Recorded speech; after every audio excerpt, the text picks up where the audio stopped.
દર ફેરે શ્રાવણ મહિનામાં શ્રાવણી મેળાનું આપણે આયોજન મહાનગરપાલિકા તરફથી કરતા હોઈએ છીએ।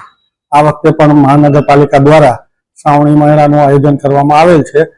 અત્યારે અન્નપૂર્ણા ચોકડી પાસે એક અમારો મહાનગરપાલિકાનો પ્લોટ પડેલો છે, એનું અત્યારે અમે સોઇલ ટેસ્ટ માટે દીધું છે। સોઇલ ટેસ્ટનો રિપોર્ટ આવી જાય તો અમારે અહીંયા ચોક્કસ મેળો કરવાનો છે। અને સોઇલ ટેસ્ટમાં જો કોઈ પણ ખામી આવે, કારણ કે મેળા કરતા માણસની જાનહાનિ ન થાય એનું અમે કાળજી રાખવામાં આવેલ છે। અને સોઇલ ટેસ્ટ આવી જાય એના પછી અમે મેળો ત્યાં કરશું। હજી સોઇલ ટેસ્ટ આવેલ નથી।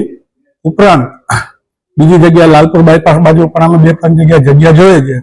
જો એ જગ્યા ચૂઝ થઈ જાય અને એના સોઇલ ટેસ્ટ પરફેક્ટ આવી જાય તો અમે શ્રાવણી મેળાનું આયોજન કરવામાં આવશે।